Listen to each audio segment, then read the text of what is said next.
বন্ধুরা, আজকের আমার ভিডিওর বিষয়বস্তু হলো গোলাপ গাছের পরিচর্যা। ডিসেম্বর মাসে গোলাপ গাছ প্রতিস্থাপন করেছো, কিন্তু সেই গোলাপ গাছের কি খুব ভালো গ্রোথ হচ্ছে না? গোলাপ গাছে যদিও বা নতুন নতুন শাখা আসছে, সেই শাখা কি ধীরে ধীরে কালো হয়ে শুকিয়ে ঝরে যাচ্ছে? গাছের পাতায় কি হলুদ বা কালো রঙের স্পট দেখতে পাচ্ছ? গাছের পাতা কি হলুদ বা কালো হয়ে একেবারে ঝরে পড়ে যাচ্ছে? এই সময় বিভিন্ন ধরনের সমস্যা কিন্তু আমাদের বাগানের প্রত্যেকটা গোলাপ গাছে দেখা যায়। গোলাপ গাছে গ্রোথের সময় বা ফুল আসার সময় যদি বিভিন্ন ধরনের সমস্যা দেখা যায়, তাহলে কিভাবে সম্পূর্ণ ঘরোয়া পদ্ধতিতে গোলাপ গাছের পরিচর্যা করবে, সম্পূর্ণ ঘরোয়া ফাঙ্গিসাইড এবং সম্পূর্ণ ঘরোয়া ফার্টিলাইজার কিভাবে গাছে প্রয়োগ করতে হবে, সবটাই দেখাবো আজকের এই ভিডিওতে। তাই সম্পূর্ণ ভিডিওটা দেখার অনুরোধ রইল। চ্যানেলে নতুন বন্ধু হয়ে থাকলে চ্যানেলটাকে সাবস্ক্রাইব করে পাশে বেল আইকনটা প্রেস করে রাখারও অনুরোধ রইল এরকম নিত্য নতুন বাগান সংক্রান্ত ভিডিও দেখার জন্য। নমস্কার, আমি লাবণী। আমার বাগানে তোমাদের সবাইকে জানাই স্বাগত। বন্ধুরা, গোলাপ গাছকে সুস্থ ও সতেজ রাখতে গেলে জানতে হবে কয়েকটা টিপস, যে টিপসগুলো ফলো করলে আমাদের বাগানের গোলাপ গাছ কিন্তু অতি সহজে বৃদ্ধি পাবে এবং গাছে পোকামাকড়ের আক্রমণও অনেক কম হবে। তো প্রথমেই বলবো টিপস নাম্বার 1। যদি তোমাদের বাগানে গোলাপ গাছ না থাকে, তাহলে এই সময় গোলাপ গাছ নার্সারিতে প্রচুর পরিমাণে পাওয়া যায়। ভালো গোলাপ গাছ দেখে কিনে এনে প্রতিস্থাপন করো। কিন্তু প্রতিস্থাপন করার আগে প্রথমে যে কাজটা করতে হবে, কিনে আনার পর গাছের মধ্যে যে ফুলগুলো থাকবে সেই ফুলগুলোকে 5 পাতার উপর থেকে অথবা 3 পাতার নিচ থেকে কেটে দিতে হবে। তারপর যে কোনো ভালো মানের ফাঙ্গিসাইড গাছে স্প্রে করে ছায়া জায়গায় 3-4 দিন রেখে দিতে হবে। 3-4 দিন পর ভালো মিডিয়া তৈরি করে গাছ প্রতিস্থাপন করবে এবং আবারও 3-4 দিন ছায়া জায়গায় রেখে দেবে।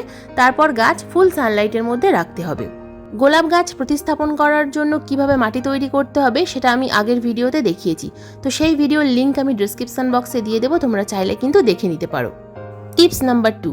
গোলাপ গাছ থেকে প্রচুর পরিমাণে ফুল পাওয়ার জন্য, গোলাপ গাছের ভালো গ্রোথের জন্য গোলাপ গাছকে কিন্তু ফুল সানলাইটে রাখতে হবে। গোলাপ গাছকে যদি তোমরা শেডের মধ্যে রাখো, তাহলে গোলাপ গাছের মিডিয়া কখনোই শুকনো হবে না। টবের মিডিয়াতে ফাঙ্গাস জন্মাবে এবং ধীরে ধীরে সম্পূর্ণ গোলাপ গাছ শুকিয়ে যাবে। গোলাপ গাছের ডালে ডাইব্যাক আসবে। তাছাড়া গাছে প্রচুর পরিমাণে পোকামাকড়ের আক্রমণ হবে। তাই এমন একটা জায়গা নির্বাচন করতে হবে যেখানে গোলাপ গাছ সারা দিন রোদ্দুর পাবে। Tips number 3। বন্ধুরা, গোলাপ গাছে জল আমরা কতটা পরিমাণ প্রয়োগ করব? গোলাপ গাছের মিডিয়া অল টাইম ময়েশ্চার রাখার চেষ্টা করতে হবে, তবে বুঝে বুঝে জল প্রয়োগ করতে হবে। উপরের মাটি শুকিয়ে যাবে কিন্তু নিচের দিকের মাটি শীতকালে ভিজে থাকবে। সেই কারণে নিচের দিকের মাটিতে ভালোভাবে আমাদেরকে চেক করতে হবে যে মাটি ভিজে আছে না শুকিয়ে গেছে। যদি দেখো যে নিচের মাটি ভিজে আছে, তাহলে সেদিন জল প্রয়োগ করবে না, ঠিক তার পরের দিন জল প্রয়োগ করবে।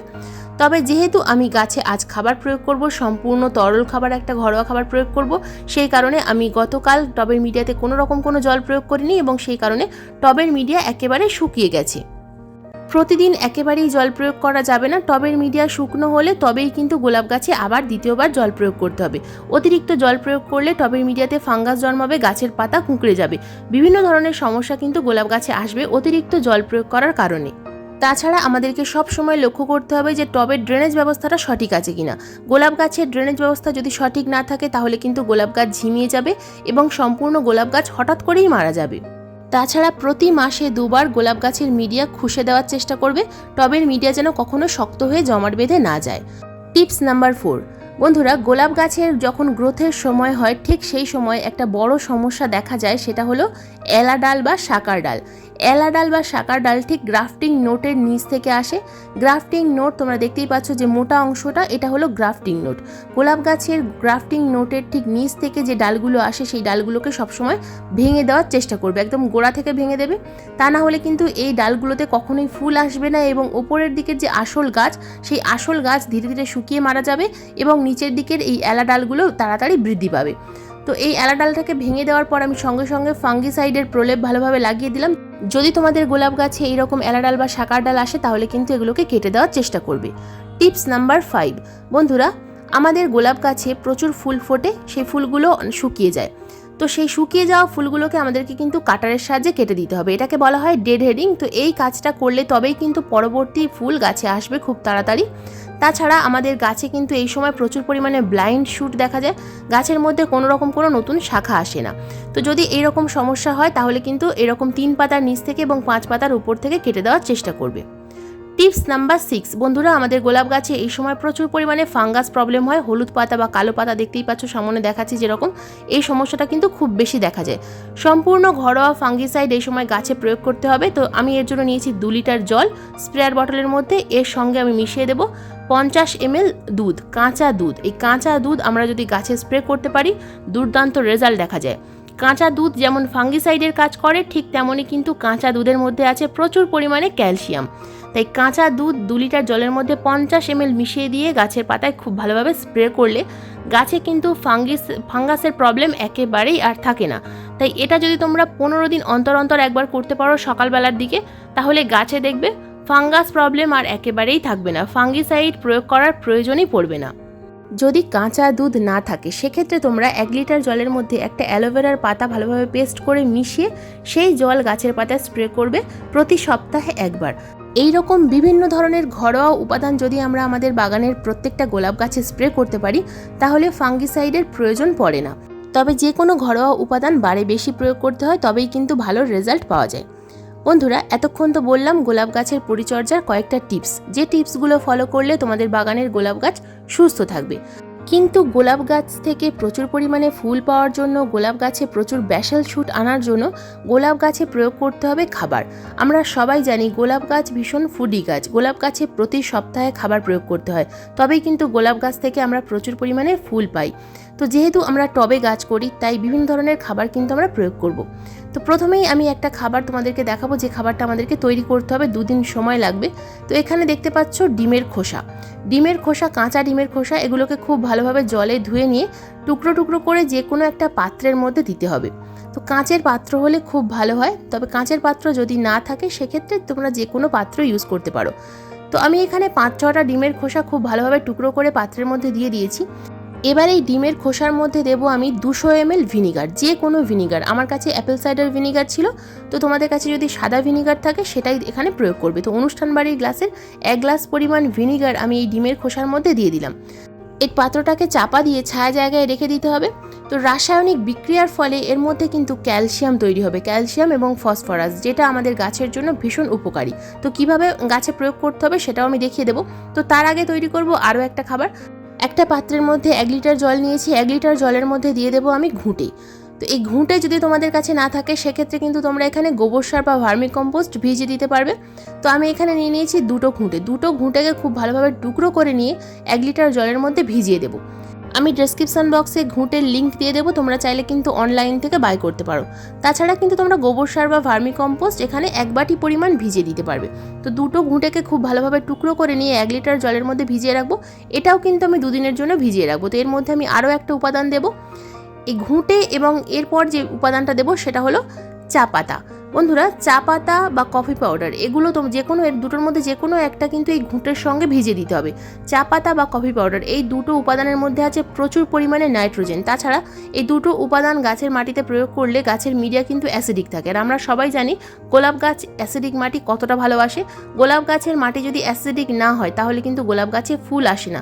এই 2টো উপাদানকে কিন্তু ছায়া জায়গায় ভিজিয়ে রাখতে হবে ঠিক 2 দিনের জন্য। ঠিক 2 দিন পর আমি গাছে প্রয়োগ করব। তো দেখো অন্য একটা বালতির মধ্যে আমি নিয়ে নিয়েছি 5 লিটার জল। এই 5 লিটার জলের মধ্যে আমি 1 লিটার চা পাতা এবং ঘুঁটে ভেজানো জলটাকে ঢেলে দেবো। তো ছাঁকার কোনো প্রয়োজন নেই, চা পাতা জলের মধ্যে গেলে কোনো অসুবিধা নেই, শুধুমাত্র ঘুঁটেটা যেন না যায়, কারণ ঘুঁটেতে আবার আমি জল দিয়ে দেবো। তো ঘুঁটে ভেজানো জল আবার আমি গাছে প্রয়োগ করতে পারবো। তো এরপর আমি যে উপাদানটা ভিজিয়েছিলাম ডিমের খোসা এবং ভিনিগার, তো সেই তরল উপাদানটা আমি একটা অনুষ্ঠান বাড়ির গ্লাসের মধ্যে মাত্র 10 ml ঢেলে নেব। তো মাত্র 10 ml আমি এই 5 লিটার জলের মধ্যে কিন্তু মিশিয়ে দেব। যেহেতু এটা ভিনিগারের মধ্যে ভেজানো আছে তাই অতিরিক্ত কিন্তু দেওয়া যাবে না। তো এই যে ভিনিগার এবং ডিমের খোসা মিশ্রিত জল, এটা কিন্তু সম্পূর্ণ ক্যালসিয়াম এবং ফসফরাস সমৃদ্ধ একটা খাবার। তো এইভাবে যদি আমরা রেখে দিই তাহলে ডিমের খোসার মধ্যে যতটুকু পরিমাণ ফসফরাস এবং ক্যালসিয়াম আছে সেটা এই ভিনিগার জলের মধ্যে চলে আসবে। তো এই মোট 2টো উপাদান আমি খুব ভালোভাবে 5 লিটার জলের মধ্যে মিশিয়ে নিলাম। এবার আমি গাছে কিন্তু প্রয়োগ করব। টবের সাইজ অনুযায়ী এই খাবার প্রয়োগ করতে হবে। টবের সাইজ যদি বড় হয় সেক্ষেত্রে 2 গ্লাস পরিমাণ প্রয়োগ করতে হবে। টবের সাইজ যদি ছোট হয় সেক্ষেত্রে 1 গ্লাস পরিমাণ জল প্রয়োগ করতে হবে। এই তরল খাবারটা এই সপ্তাহে তোমরা অবশ্যই প্রয়োগ করো, দুর্দান্ত রেজাল্ট দেখতে পাবে। 10 দিন অন্তর অন্তর এই খাবার যদি প্রয়োগ করতে পারো তাহলে কিন্তু গাছের চেহারা কয়েকদিনের মধ্যেই পরিবর্তন তোমরা লক্ষ্য করতে পারবে। যেহেতু এই খাবারের মধ্যে আছে নাইট্রোজেন, পটাশিয়াম, ফসফরাস, ক্যালসিয়াম, তাই গাছের জন্য একটা উপযুক্ত খাবার। গোলাপ গাছে সবসময় আমরা সলিড খাবার প্রয়োগ করব না, মাঝে মধ্যে মিশ্র খাবার প্রয়োগ করব এবং মাঝে মধ্যে এরকম তরল খাবার প্রয়োগ করব, তাহলে গাছ খুব ভালোভাবে গ্রহণ করতে পারবে। তো এই তরল খাবার আমরা কিন্তু সিন্ডারের গাছেও প্রয়োগ করব। দেখো সিন্ডারের গাছে কিন্তু 1 গ্লাস প্রয়োগ করছি, টবের মিডিয়াতে 8 ইঞ্চি টবে 2 গ্লাস প্রয়োগ করেছি এবং 6 ইঞ্চি টবে 1 গ্লাস। আর সিন্ডার মিডিয়াতে একসাথে অতিরিক্ত খাবার প্রয়োগ করলে নিচের ড্রেনেজ হোল দিয়ে বাইরে খাবারটা বেরিয়ে যাবে, তাই অতিরিক্ত খাবার একসঙ্গে প্রয়োগ করার দরকার নেই। এই খাবার মাঝে মাঝে প্রয়োগ করতে হবে সিন্ডার মিডিয়াতে এই খাবার প্রয়োগ করার ফলে দেখো গাছের মধ্যে কত ব্যাসাল শুট আসছে এবং উপরের দিকে শাখা প্রশাখাতেও কিন্তু প্রচুর পরিমাণে নতুন নতুন ডাল আসছে। তো এই গাছে একবার ফুল ফুটে গেছে, তো আমি আবারও কিন্তু এই গাছে প্রুনিং করেছিলাম এবং যার ফলে দেখো নতুন নতুন অনেক শুট আসছে। তো সিন্ডার মিডিয়াতে আমরা সবসময় রাসায়নিক খাবার প্রয়োগ করার কথা বলি, কিন্তু এই যে ঘরোয়া খাবার, এই খাবারটা কিন্তু আমরা অনায়াসেই সিন্ডার মিডিয়াতে প্রয়োগ করতে পারবো। বন্ধুরা, ডিমের খোসা এবং ভিনিগার মিশ্রিত যে লিকুইডটা তৈরি করেছি, এই লিকুইডটা কিন্তু তোমরা অনেক দিন পর্যন্ত ভিজিয়ে রাখতে পারবে। যতদিন ভিজিয়ে রাখতে পারবে এর কিন্তু গুণাগুণ আরও বেশি বেড়ে যাবে। তো এই লিকুইডটা আমরা কিন্তু গাছের পাতায় স্প্রেও করতে পারি, তাহলেও কিন্তু খুব দুর্দান্ত রেজাল্ট দেখতে পাবো। বন্ধুরা, এই ছিল গোলাপ গাছের শীতকালীন পরিচর্যা। ভিডিও সংক্রান্ত যদি কোনো রকম কোনো প্রশ্ন থাকে অবশ্যই কমেন্ট বক্সে কমেন্ট করবে, আমি যথাযথ উত্তর দেওয়ার চেষ্টা করব। আজকের এই ভিডিওটা যদি তোমাদের ভালো লেগে থাকে তো প্লিজ একটা লাইক করো, শেয়ার করো, হাইপ করো। চ্যানেলে নতুন বন্ধু হয়ে থাকলে চ্যানেলটাকে সাবস্ক্রাইব করে পাশের বেল আইকনটা প্রেস করে দিও এরকম নিত্য নতুন বাগান সংক্রান্ত ভিডিও দেখার জন্য। কারণ এইরকম নিত্য নতুন বাগান সংক্রান্ত ভিডিও আমি প্রতিদিন ঠিক সন্ধ্যা 6টার সময় আপলোড করি। ভিডিও আপলোড করার সঙ্গে সঙ্গে তোমাদের মোবাইল স্ক্রিনে অথবা কম্পিউটার স্ক্রিনে ভিডিও নোটিফিকেশান পৌঁছে যাবে। আজকের এই ভিডিওটা সম্পূর্ণ মনোযোগ দিয়ে দেখার জন্য তোমাদের সবাইকে জানাই অসংখ্য অসংখ্য ধন্যবাদ।